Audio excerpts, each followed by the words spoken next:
जी अस्सलाम वालेकुम। आज का हमारा टॉपिक है एड्रेनल ग्लैंड्स एंड पैंक्रियास। आज के टॉपिक में हम ग्लैंड नंबर 4 और 5 पढ़ने जा रहे हैं। सबसे पहले हम एड्रेनल ग्लैंड की बात करेंगे, इसकी लोकेशन क्या है, कौन कौन से हार्मोन्स रिलीज करता है। बुनियादी तौर पे इसके दो लोब हैं जनाब, कॉर्टेक्स और medulla. Adrenal cortex and adrenal medulla, उनमें से कौन से हार्मोन रिलीज होते हैं, उनके फंक्शंस क्या हैं, इस बारे में बात करेंगे।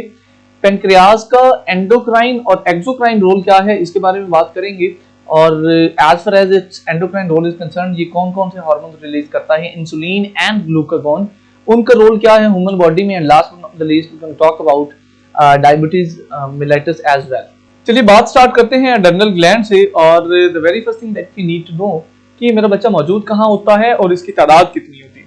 तो जनाब एड्रेनल ग्लैंड्स, ये बुनियादी तौर पर these are the two glands, ये ह्यूमन बॉडी में दो ग्लैंड होते हैं जिनको हम एड्रेनल ग्लैंड्स बोलते हैं, और ये मौजूद होते हैं किडनी के ऊपर। ये जो इमेज अब आपको नजर आ रहा है कलरफुल सा, आप अगर गौर कीजिए तो इसके मिडिल में आपको दोनों साइडों पे एक एक किडनी नजर आएगी इन द ब्लू कलर, और उस किडनी के ऊपर आपको एक एक स्ट्रक्चर नजर आ रही होगी both on the left and the right side.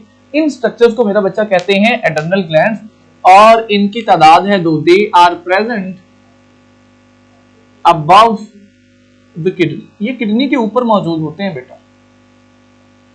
थोड़ा सा आगे चलें, और अगर इन ग्लैंड्स के पार्ट्स की बात करें तो दोनों ग्लैंड्स के ना दो दो पार्ट हैं, लेफ्ट एड्रेनल ग्लैंड के भी और राइट एड्रेनल ग्लैंड के भी। इनका एक पार्ट है बेटा जिसको हम कहते हैं लोब्स कह लीजिए, पार्ट्स कह लीजिए, दो दो पार्ट हैं हर एक ग्लैंड के। और एक पार्ट है जिसको हम कहते हैं जी एड्रेनल कॉर्टेक्स, और दूसरा पार्ट है adrenal medulla. So we have the one part adrenal cortex, the other part is adrenal medulla. ये जो दोनों पार्ट हैं adrenal cortex and adrenal medulla, ये दोनों बेटा एक एक हार्मोन रिलीज करते हैं। जो adrenal cortex है ये एक से ज्यादा हार्मोन एक्चुअली रिलीज करते हैं, बट उन सारे हार्मोन्स के ग्रुप को हम कहते हैं जी कॉर्टिकोस्टेरॉइड्स। अब जो एड्रेनल मेडुला है ये मेरा बेटा एक हार्मोन रिलीज करता है जिसको कहते हैं एड्रेनलिन। इसको एड्रेनलिन भी कहते हैं और एपिनेफ्रिन भी कहते हैं। तो इस हार्मोन के एक्चुअली दो नाम हैं, एड्रेनलिन और एपिनेफ्रिन। अब आइए जी इन दोनों हार्मोन्स के फंक्शंस की बात कर लेते हैं। ये जो कॉर्टिकोस्टेरॉइड्स हैं इनका मेरा बेटा फंक्शन है in the reabsorption of water and salts. ये किडनी के साथ मौजूद है, ध्यान से देखिए। तो किडनी से रिलेटेड ही इन कॉर्टिकोस्टेरॉइड्स का फंक्शन है, and the function is reabsorption of water and salts in kidney. ये है जनाब इनका फंक्शन। यहां पे मेरा आप लोगों से एक सवाल है, एंड दैट क्वेश्चन इज कि देखिए इससे पहले भी हम एक ग्लैंड पढ़ के आए हैं जिसका रोल था in the reabsorption of water in kidney. वो कौन सा है मुझे कमेंट सेक्शन में जरूर बताइएगा। आगे चलते हैं और बात करते हैं एड्रेनलिन या एपिनेफ्रिन की। बेटा ये जो हार्मोन है इसको हम कहते हैं जी ये ऐसा हार्मोन है जो इमरजेंसी सिचुएशन में रिलीज होता है। याद रखिए जब इमरजेंसी सिचुएशन आती है ना, कोई आफत आ गई है या कोई ऐसी स्टेट आ गई है जिससे आपका सामना यूजुअली नहीं होता, तो उस स्टेट का, उस कंडीशन का सामना करने के लिए एड्रेनल ग्लैंड एक खास हार्मोन रिलीज करते हैं जिसको एड्रेनलिन कहते हैं। ये एड्रेनलिन आपको इस केपेबल बनाता है कि आप उस इमरजेंसी सिचुएशन का सामना कर सकें और उससे बाहर निकल सकें। इसीलिए एड्रेनलिन या एपिनेफ्रिन को हम इमरजेंसी हार्मोन भी कहते हैं, स्ट्रेस हार्मोन भी कहते हैं। ये बुनियादी तौर पर हमारी इमरजेंसी में हमारी स्ट्रेस को कम करता है। जिन लोगों का एड्रेनलिन लेवल ज्यादा होता है ना, याद रखिएगा उनके अंदर इमरजेंसी सिचुएशन से लड़ने की, इमरजेंसी सिचुएशन को फेस करने की काबिलियत, सलाहियत ज्यादा होती है। और जिन लोगों के अंदर एड्रेनलिन लेवल्स कम होते हैं वो उतनी ज्यादा बेहतर तरीके से इमरजेंसी सिचुएशंस को फेस नहीं कर सकते। हमारा आज का दूसरा ग्लैंड, एक्चुअली दूसरा पार्ट लेक्चर का इज द पैंक्रियास। अब हमने पैंक्रियास के हवाले से बात करनी है कि ये कौन कौन से हार्मोन रिलीज करता है और उनके फंक्शंस क्या हैं। देखिए सबसे पहले तो हमें पैंक्रियास की लोकेशन को डिफाइन करने की जरूरत है कि ये कहां पे है। तो पैंक्रियास आपके बॉडी के एब्डोमेन रीजन में, पेट वाले हिस्से में मौजूद होता है, इन द एब्डोमिनल रीजन। अब पैंक्रियास के बारे में ना बेटा एक इंटरेस्टिंग बात यह है कि हम स्ट्रेट अवे पैंक्रियास के लिए ग्लैंड का वर्ड यूज नहीं करते। हम कहते हैं कि this pancreas is actually an organ. ये एक ऑर्गन है, और इसके बारे में सबसे इंटरेस्टिंग चीज ये है कि ये एज एन एक्सोक्राइन ग्लैंड भी काम करता है इसका फंक्शन एक्सोक्राइन भी है और इसका फंक्शन एंडोक्राइन भी है। यहां पर आपको अपना वो कॉन्सेप्ट रिवाइज करने की जरूरत है जिसके थ्रू हमने एंडोक्राइन और एक्सोक्राइन का डिफरेंस पढ़ा था।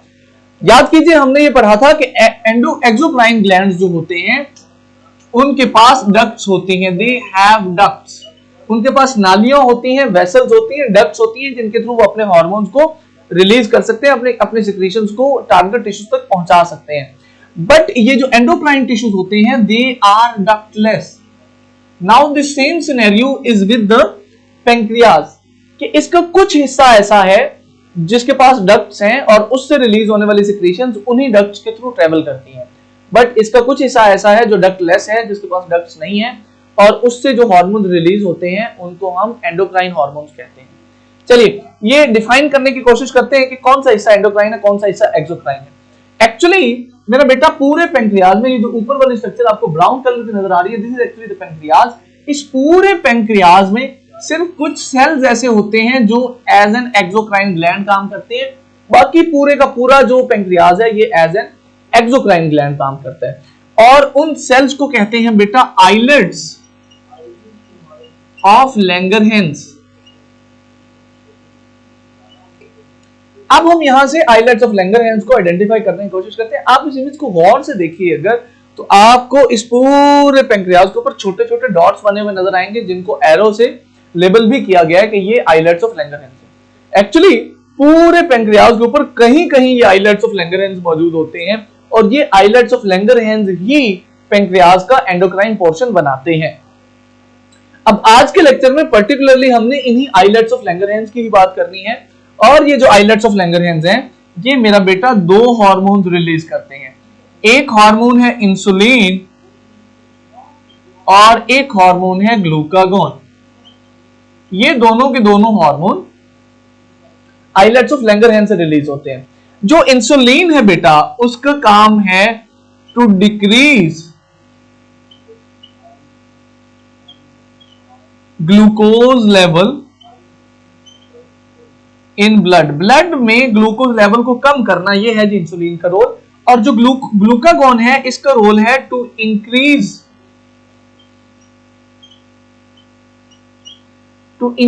Glucose level in blood. देखिए इससे पहले भी हमने दो ऐसे हार्मोन्स पढ़े थे जिनका रोल एक दूसरे से एंटागोनिस्टिक था और वो थे कैल्सिटोनिन और पैराथार्मोन। कैल्सिटोनिन कैल्शियम को कम करता था, पैराथार्मोन बढ़ाता था। सिमिलरली यहां पर ये जो दोनों हार्मोन्स हैं, the very first one is insulin and the second one is glucagon, ये दोनों के दोनों भी एक दूसरे के एंटागोनिस्टिक हैं, एक दूसरे के उलट काम करते हैं। इंसुलिन ब्लड के अंदर ग्लूकोज की मिकदार को कम करता है और ग्लूकागोन बढ़ाता है। एक्चुअली इंसुलिन जो है वो ग्लूकोज से ग्लाइकोजन तैयार करता है और उसको लिवर में भेज देता है, और जो ग्लाइकोजन है वो लिवर में, जो ग्लूकागोन है एक्चुअली वो लिवर में मौजूद ग्लाइकोजन को तोड़ता है और उससे ग्लूकोज बना के उसको ब्लड स्ट्रीम में शामिल कर देता है। अब ये दो हार्मोन्स हैं और इन दोनों के फंक्शंस हैं, और इन्हीं दो हार्मोन्स की वजह से हमारी बॉडी में ब्लड में जो शुगर लेवल है वो मेंटेन रहता है। यहां पर एक सवाल ये भी है कि क्या इन हार्मोन्स के हवाले से कोई डिसऑर्डर है, तो yes there is a disorder, that is very important. देखिए समटाइम्स क्या होता है कि there is less insulin production in human body. Sometimes इंसान के अंदर इंसुलिन की जो प्रोडक्शन है वो कम हो जाती है। अच्छा, जब इंसुलिन की प्रोडक्शन कम होती है तो अंदाजा लगाइए कि क्या होगा। Definitely there will be increase in glucose level. जो ग्लूकोज लेवल है ब्लड का वो बढ़ जाएगा, वो थोड़ा सा ऊपर चला जाएगा। और अगर इंसुलिन आपकी कंटिन्यूसली रिलीज ही नहीं हो रही तो आपका ब्लड ग्लूकोज लेवल जो है वो कंटिन्यूसली ऊपर रहेगा। इस कंडीशन को मेरा बेटा हम कहते हैं डायबिटीज मेलिटस।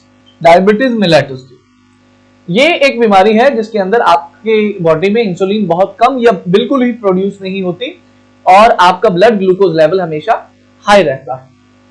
अब इस बीमारी का इलाज ये है कि जिस बंदे को डायबिटीज हो जाए उस पेशेंट को इंसुलिन के शॉट्स लगाए जाएं, उनको कंटिन्यूसली इंसुलिन जो है वो दी जाए, तो फिर उनकी जो सिचुएशन है वो स्टेबल रहती है। इनिशियली जब इस बीमारी को डिस्कवर किया गया और फिर इसका इलाज होने लगा तो जो इंसुलिन ली जाती थी वो मेरा बेटा एनिमल्स से ली जाती थी। बट अब we have been able to synthesise insulin from the bacteria as well. ये एक दो पॉइंट्स हैं जिनको आपको याद रखना होगा इंसुलिन के हवाले से एमसीक्यूज में पूछे जा सकते हैं। आज के लेक्चर की आखिरी बात जी, and that is BGC, blood glucose concentration test. इस टेस्ट को हम in the short form BGC भी कहते हैं बेटा।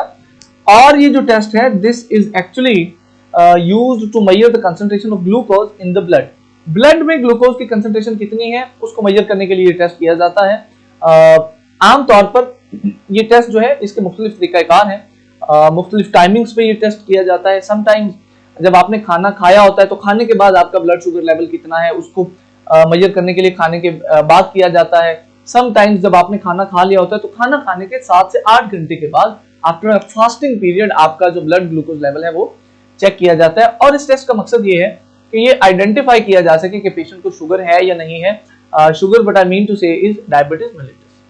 ठीक हो गया जी। आज के लेक्चर के लिए इतना ही। अगर आपको कोई सवाल हो तो आप मुझे पूछ सकते हैं। See you in the next class. अल्लाह हाफिज।